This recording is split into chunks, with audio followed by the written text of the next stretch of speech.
Halo teman-teman, perkenalkan kami dari kelompok J akan mempresentasikan demokrasi era digital. Yang pertama, disinformasi digital, populisme, dan solusi jurnalisme. Latar belakangnya, revolusi digital telah mendorong demokratisasi dan perubahan sosial di banyak negara, terutama kalangan aktivis politik, yang dibantu media internet untuk berkomunikasi dan menyebarkan informasi. Permasalahan yang pertama, satu, adanya disinformasi politik di ranah digital, terutama media sosial yang dijadikan alat oleh sebagian kelompok untuk meraih suara populis di tengah lemahnya kepercayaan masyarakat terhadap kelompok. Dua, demokrasi tidak ada lagi kebebasan untuk masyarakat, melainkan adanya forum ide-ide publik yang disalahgunakan oleh sebagian kecil pemilik private. Yang terakhir, banyaknya berita hoaks di berbagai media dan masyarakat mudah dimanipulasi untuk kepentingan tertentu dan populisme pun semakin berkembang di belahan dunia. Solusinya, satu, para aktivis lebih bijak untuk memberikan informasi fakta akurat dan berbagi ruang untuk masyarakat mengungkapkan kebebasan berpendapat. Kedua, masyarakat harus lebih paham untuk mencari berita dari sumber yang bisa dipertanggungjawabkan yang resmi. Ketiga, media jurnalis pun menjadi penengah antar masyarakat dan aktivis politik agar memfilter berita dengan fakta yang jelas anti hoax dan jurnalis bisa mengembalikan kepercayaannya kepada masyarakat. Yang keempat, masyarakat juga harus saling menahan diri walaupun kebebasan dalam berpendapat diperbolehkan, tetapi harus ada batasannya. Dan yang terakhir, pihak berwajib pun harus proaktif mengendalikan informasi yang beredar di media sosial dan bisa antisipasi. Penyampaian informasi di era ini begitu cepat, di mana setiap orang dengan mudah dapat mengakses informasi. Foto hoax adalah salah satu alat yang dipakai untuk menyebarkan informasi maupun propaganda. Begitu banyak berita palsu yang dikonsumsi publik disebarkan melalui foto hoax. Masifnya foto hoax ini menjadi salah satu tantangan media di era digital.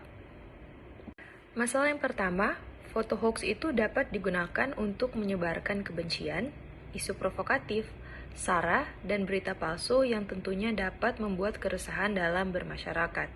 Hal ini jika dibiarkan dapat mengganggu stabilitas serta keamanan negara. Yang kedua, penyebaran hoax melalui foto juga dapat mempengaruhi pola pikir masyarakat, yang kemudian bisa mempengaruhi tindakan masyarakat. Yang ketiga, kepercayaan publik yang menurun, terutama pada etik dan kualitas jurnalisme. Publik akan sulit untuk percaya pada berita yang benar karena terlalu banyak disinformasi dan hoax yang beredar luas.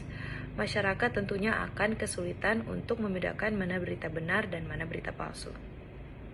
Solusi yang pertama, masyarakat perlu diberikan edukasi mengenai pentingnya literasi visual. Yang kedua, masyarakat harus lebih kritis dalam mencermati sumber dari foto yang tersebar. Ada banyak sumber berita yang diketahui memiliki kredibilitas yang baik dan ada yang tidak. Sumber dengan kredibilitas yang baik seperti institusi resmi, sedangkan sumber yang berasal dari pegiat ormas atau pengamat politik harus lebih diwaspadai.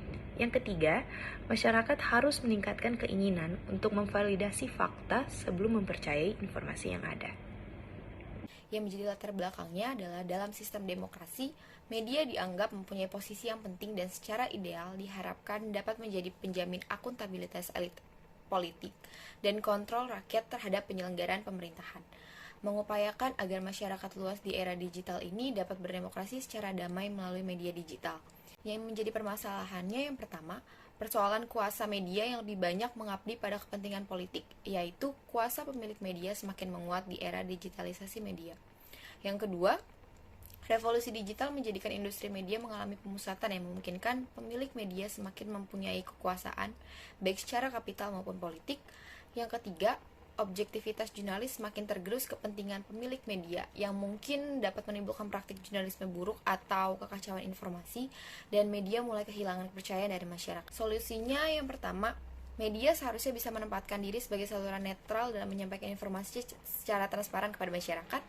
Yang kedua, meningkatkan peran media dalam gerakan literasi digital, salah satunya dengan cara menguatkan kompetensi literasi digital, baik bagi jurnalisnya maupun bagi masyarakat luas. Dan yang ketiga, melakukan program literasi digital, baik secara mandiri maupun kolaborasi secara komunitas sebagai solusi alternatif dalam menghadapi kekacauan informasi politik.